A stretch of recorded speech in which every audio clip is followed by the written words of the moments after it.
Roxana Olsinska, and welcome to our first episode of the talk show From Passion to Legacy.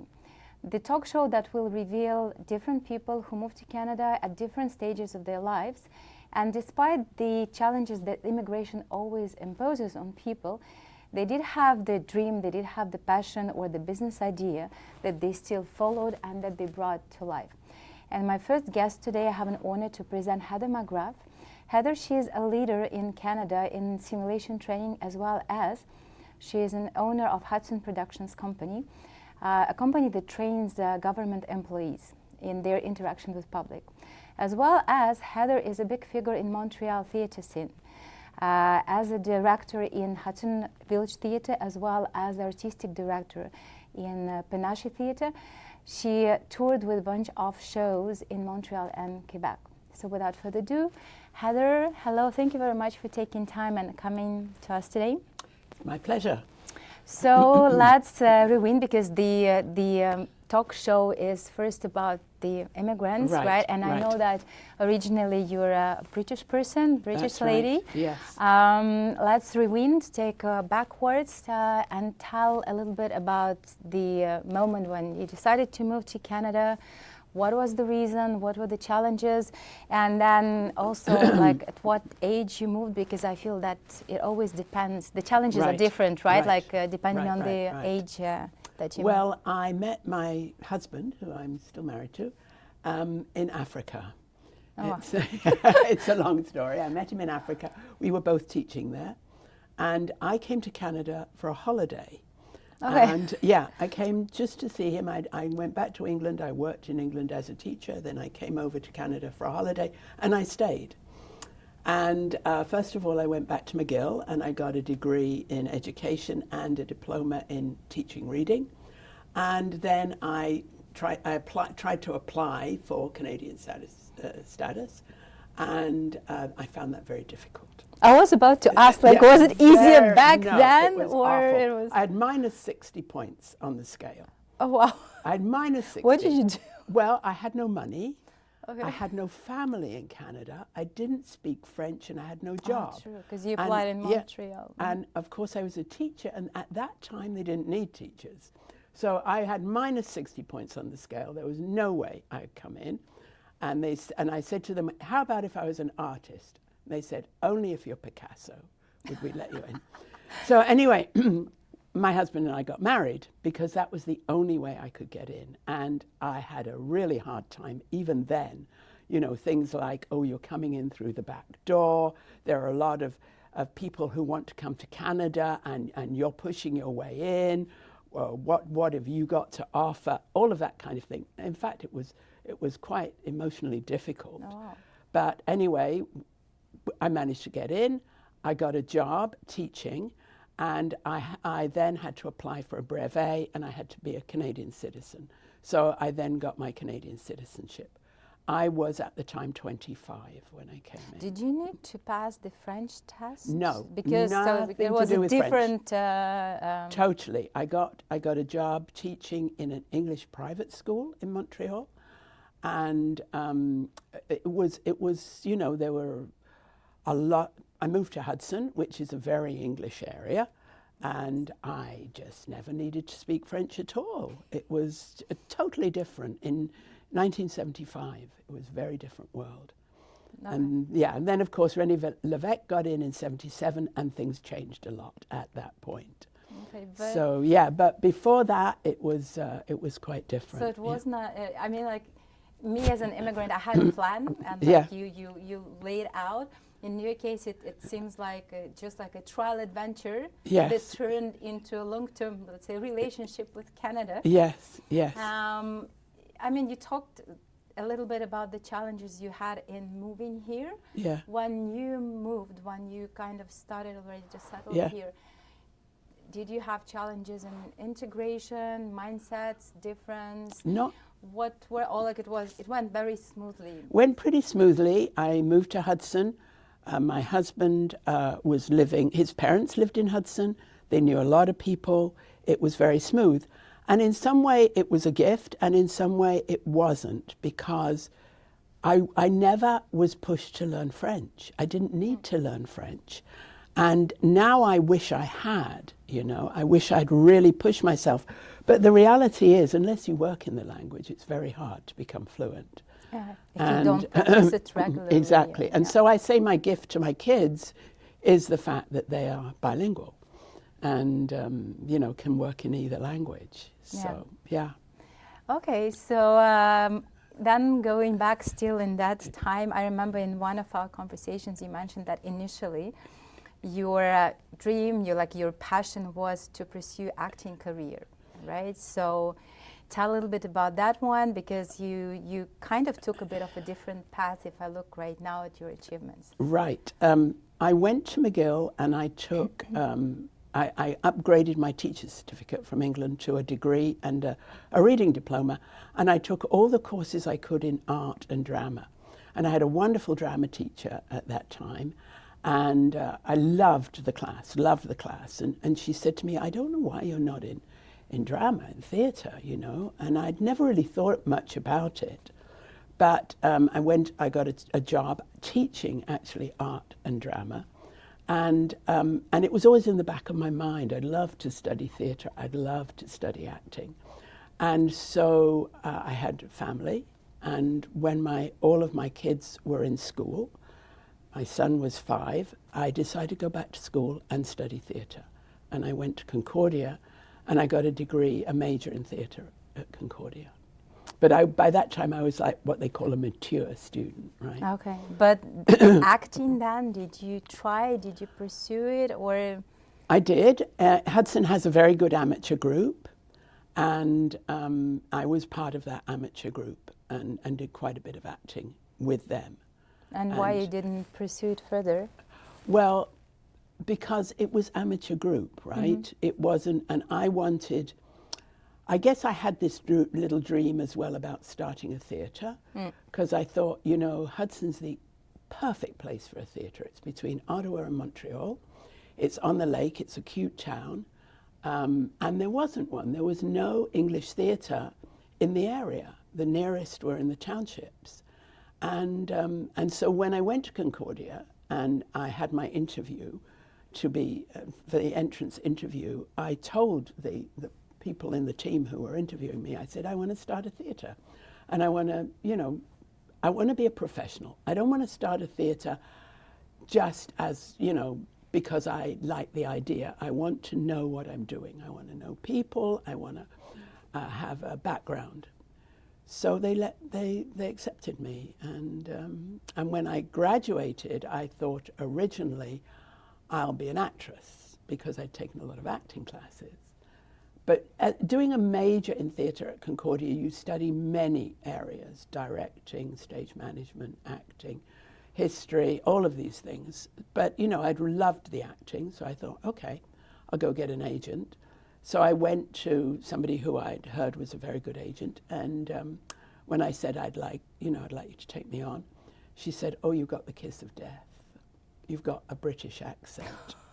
Really, we don't want anybody with a British accent. Oh, Thank you very God. much.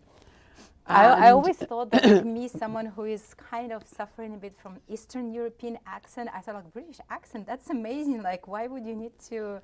Yeah. It's not an accent as such. It's like. Well, at the time, there was a bit of a movement that the Canadian actors, I think, were upset that Stratford was bringing actors from England over to work at Stratford. So there's a bit of a movement against anybody coming from England and Britain and working in the industry. Because, you know, the Canadian actors said, hey, we're good actors. We're as good as any English actors. And to be honest, the agents make their money through film, and mainly American films. And American films don't really want a British accent. Or any other accent. No, and the thing is, if they want a British accent, they hire somebody, you know, an American, North American, who can put on an accent from the area, whatever the area might be, Wales or Scotland or Ireland or whatever. So I got the message very fast that this was probably not a way to go. And so I really then decided, okay, I'm going to start a theatre. And I will act within the theatre, you know, and I'll direct and I'll Which is amazing. I do mean, everything, and you know, I got myself. I looked for a venue. There was no venue. Couldn't find a venue, so I rented a tent, a big tent, and put a tent up and staged a show. Hired professional actors, paid them, and of course, at the end of a month-long run, I was in the hole for quite a bit of money. I guess it's not the most because profitable, I had not, right, business. accounting and business was not my strength. But I realized, luckily, that if I gave up, I had thrown the money away. That this was just a beginning. And when you start any business, there's a certain amount of money you need to have to start your business. So the next year, I was a lot more careful, and I put on 3 shows instead of 1, all of them 2-handers, because I figured make the smallest cast possible, and managed to break even. And then the year after that, some years I lost money, some I made money. I never really paid myself during that time. And by year 5 in the tent, it was becoming very difficult because we had a lot of things like raccoons that would come into the tent. You had the and raccoons set in off the alarms and cost us lots of money, so we were going to close down. But I had what we called a advisory board, and they said, no, you can't close down. People love the theatre. Everybody wants to go. Because, you know, once you put your roots down, then you get the support of the community. And so we found the train station and renovated that. So that's where Hudson Village Theatre. So that's where Hudson Village Theatre, and that's now been, we renovated in the year 2000. So that's 25 years. 25 years, wow. That it's been running there, yeah. So this year it's going to be your year is 25 years. Well, congratulations. I mean, it's such an amazing story for me is when I guess a lot of actors, they face the situation when either they're not getting booked or there are some bumps in the road. Yeah. And some of them, they can really get annoyed with that, but you found your own way in a sense that, okay, like I'm not in acting, I'll do theater and I'll act there. And you went and you pursued that direction. I personally think that theater is much more complicated than film and television because you have one shot. Like you either do it right or you mess it up. Yes. And even in terms of the amount of the script you need to learn, it's different. It's not that you can, break it down in 5, 10, 7 days. It's so I always have a big respect, and I did theater like in my university years, and I have it in plan for 2025. How is it? What is the specific of directing a play? Like challenges, hustles? Yeah, I mean, I believe that a huge part of directing a play is your casting. Who you choose to play the roles is crucial. Do you have like a gut feel, or you develop criteria? Gut feeling? I have a gut feeling. I do not like to, when I was running the theatre, I did not like to have a little group of friends who I used over and over again. I was really careful. I wanted to have auditions, and I wanted everybody to come and select from that group. I didn't like cliques at all. And so, I'd have open auditions, I'd have quite a lot of people would come out, and I thought it was important because actors need to practice auditioning. They need to come out and when the theatre started, we weren't hiring really the most expensive actors in Montreal. We were hiring a lot of people who were, only a few years out of theatre school or whatever. So they needed the opportunity. Giving the opportunity, that's giving them amazing. Opportunities to audition, and depending on the role, maybe giving them a role. So I find that that's a huge part of it.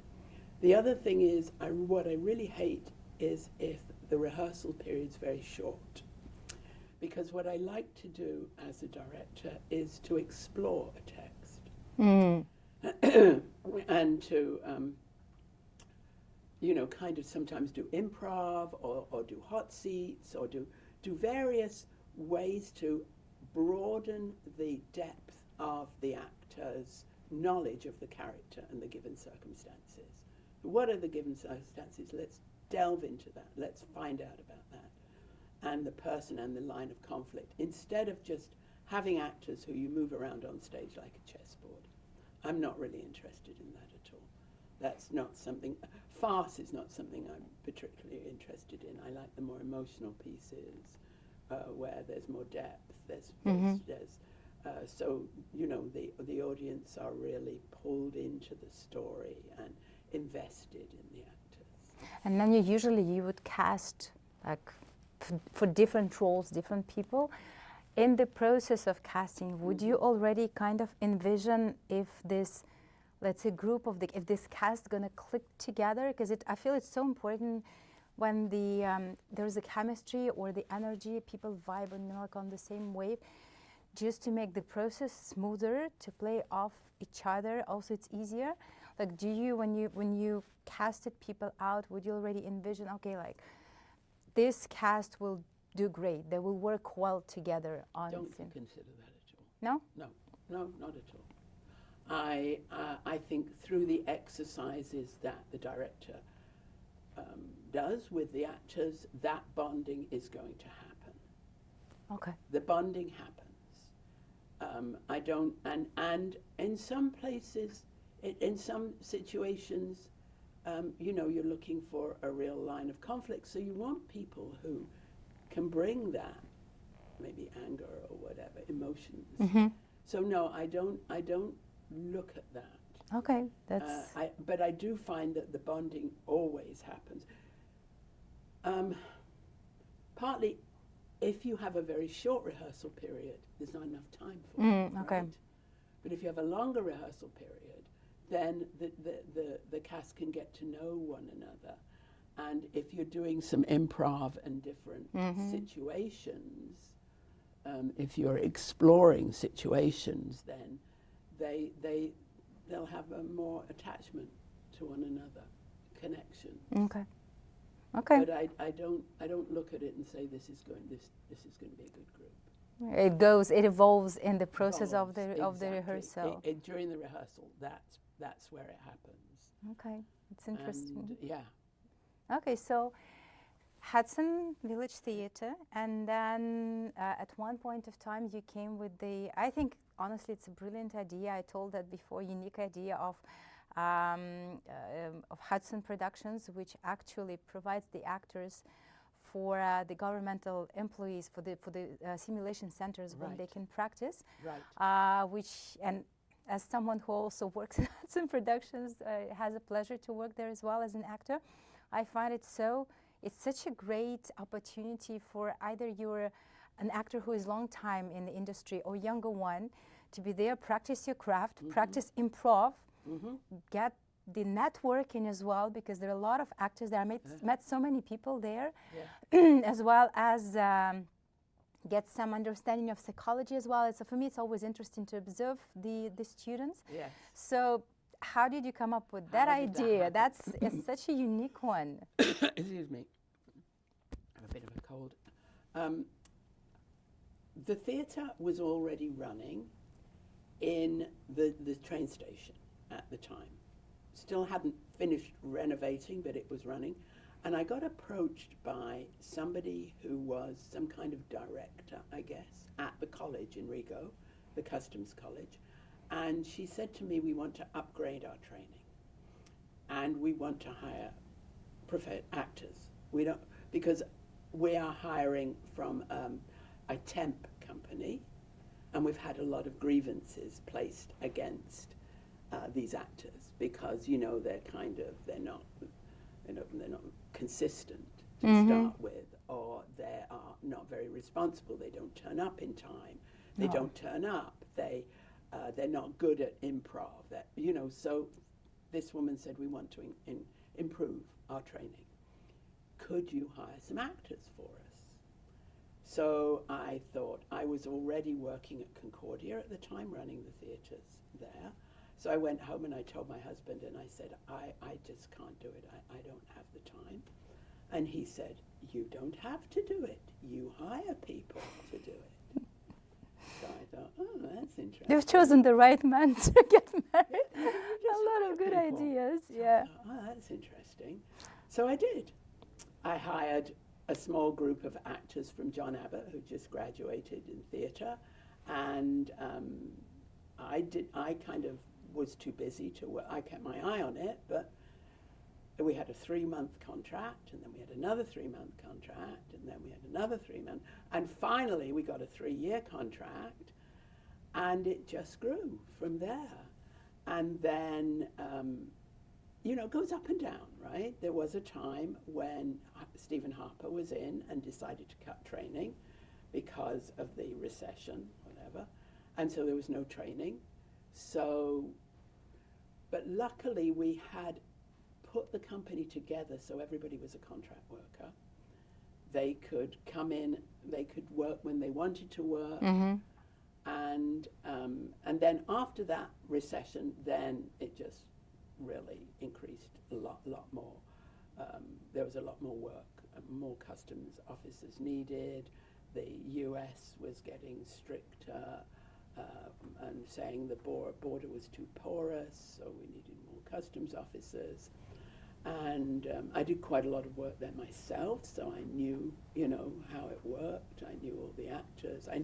Because I ran the theatre, I knew a lot of actors. Exactly. So when I hired, you know, okay, this show, who directed it? Oh, I know that person. Okay. So it was really good to be in the business. Because you knew that people, you knew who is relatable, who is not, and you can put there and not have issues or troubles after that. Exactly. And it you know, there was occasionally one actor who I'd have to talk to or whatever. Yeah, there was occasionally, but very rarely. It's a great team. They work really well together. And we get contracts, government contracts, have to bid for them. That's always hard when we're bidding for a contract. And then other departments came on board, and they realized that using actors in doing simulation is the best way to train people, because it's the closest to reality that they can get. So they kind of, you know, asked me, well, would you be willing? And I said, well, let's look at a contract. So we've got a contract with a number of departments now in the federal government. That's amazing. It's impressive, eh? Yeah. So, but the base is Rigo, right? That's the starting point as well. It is, because it is the only college for training customs officers in Canada. So they come from across Canada. And then, of course, our other work is mainly in Ottawa, sometimes in Cornwall and occasionally in Montreal. And very often they need bilingual. And of course we have quite a lot of bilingual actors, being actors from Montreal. So that's how that all happened. It was really because of the theatre. And you know, the kind of the funny thing is that, okay, well, never made any money with theatre. But with Hudson Productions, we incorporated it as not a regular, you know, incorporated company. You never know how the experience that you're getting now can help you out in 5 years or 10 years from now. You never know what you're going to be doing now can help you in the future. How many actors do you have in working? We have about 85. It goes up and down a bit. We may have more than that, but you know, I mean, our actors, we never kind of strike them off the roster unless colleges said, you know, we don't want this actor. So a number of actors will go to Toronto to do a movie, or they'll go out to Vancouver for some reason. Then they'll come back, and yeah, they're hired again. Because there are some people that are working in. How many years Hudson Productions has been running? They've been running since 1999. Oh wow! So yeah, there's some that have been working from the beginning, that were there at the beginning. There are some that so have been there for like 25 years, 26. Yeah, usually they would come like, okay, I know this scenario, I know this. Oh yeah, I know this scenario by heart already. Yeah, they, and of course because of the way it's set up, you can cancel if something comes up. or if you're not well. And we always hire backups so that backups can come in. And in fact, yesterday I was on backup because we had, I think, 24 or 26 actors at the college. And my coordinator said, she didn't have enough backups. Would I back up? And I said, sure, I'll be the backup. I was the last backup. I think but you I wasn't even, called in. Yeah. okay, I think you have like 2 layers of backup. Even when I talked to Karen, she explained to me like that you always have, so you have like a 200% guarantee that if one of the actor doesn't come, you have like for sure at least 2 people who are on the standby to come and to deliver. There was only one yesterday, and that was me. So I had my phone next to my bed in the morning to be called, but I wasn't called. So everybody turned up. Well, from my perspective, working it's been a year. I think like December, it's a year since I started, since I know you and since I started working Hudson Productions. And I can say that it's such a nice environment. Oh, just with the when you interact with the actors, but also with the instructors, with the teachers. It's a very nice vibe. Like I always, when I go there, when I work, I always come out like, oh, it was so fun. It was so cool. It's like when you go do the work and you really enjoy it so much. So that's really amazing. So if if you look back, would there be anything that you would have done differently? Take a different path? I don't think so. I mean, there's many things I'm interested in. I'm very interested in art and design. So at one point I took an interior decorating course and did pretty well in it and thought, oh, that might be, fun to be an interior decorator. But I realized that, there are some drawbacks to that. You're running around all over the place looking for things. And sometimes things that you don't think are in good taste, but somebody else does. You know what I mean? It's like you're serving somebody else. The clients, the clients. So, but I kind of always, because art was really my first love, and I was very good. I was good at it at school. I got the art prize when I graduated from high school. But because it wasn't looked upon as a something you could do as a profession, I never pursued it. And so I went into teaching because when I was growing up, it was either teaching or nursing. I didn't have all the options that you have today. And I went into teaching. And but I always had this love of art and theatre and sets and all of that kind of thing. So, but I think, at one point when I went back to Concordia to do this degree in theatre, I thought maybe I'll get hired by John Abbott as a teacher at John Abbott. And because I do love teaching, I love teaching, It's a passion. Yeah. But I realized that it's probably better that I started the theatre because I probably served more people. You know what I mean? It's I believe in doing something that other people can't do.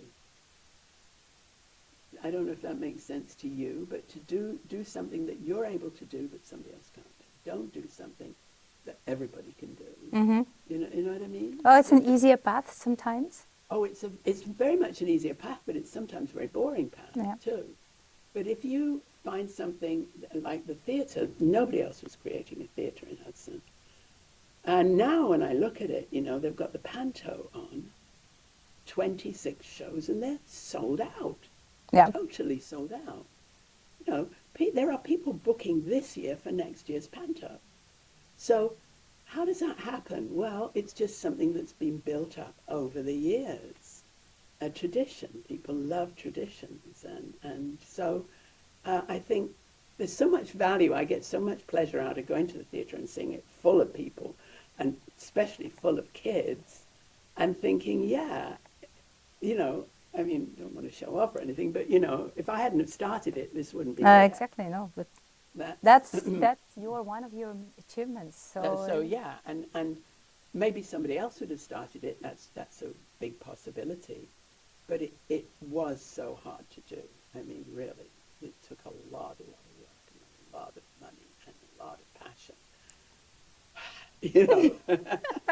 really did. Oh, kudos to you. Yeah. My last question then, what's next for Heather Markgraf? Oh, what's next? Well, you know, hard to say because I don't know what's coming around the corner. And so I like to paint. During COVID, I took up art painting. And so I started painting. And I do love to paint. And I take painting classes. And I love to travel. Also take photos for painting. So there's that. I have grandkids. I have 7 grandkids. So I like to see them. I enjoy running Hudson Productions. And part of me thinks that's going to grow even more. And so I'm, you know, I think it needs to be carefully run so that, you know, it's kind of everybody's happy. The actors are happy, the client's happy, everybody's happy. So I don't really, people have asked me, are you going to direct again? Because I directed in the fall, and I just find directing hard because of all of the sitting around all the time. So I don't know whether, unless I have find a script I really love, I don't think I would do that. I love the open mind. So, I don't know what's you know what out I mean? there It's behind just, the corner. You never know what's going to come at you, right? And I'm open to anything that would come at me. Oh. Maybe write a book. That's something I've also thought about. Oh, that'd be interesting to write a memoir. Might be fun. So we so maybe so, like in a couple of years we're going to have a conversation. Something like that. Yeah, and we'll be holding your book. Yeah. Okay. Yeah. Well, thank you very much. It was an honor for me to talk to you, and thank you very much for your time. And I love your stories. They're so inspiring. They just show how different you can have your mindset, and then based on that, it can take you so far. Yeah. And you never know exactly what is waiting for you. You never know. And I always look at everything as a lesson. Even things that don't work out. It's a lesson, right? It's not to get down about it. Yeah. But to look you at learn the positive. And you move on. Yeah. So well, thank you very much. Thank you. It's been a pleasure. I hope you all guys enjoyed the conversation and what we discussed. And looking forward to see you at our next episode of the show From Passion to Legacy.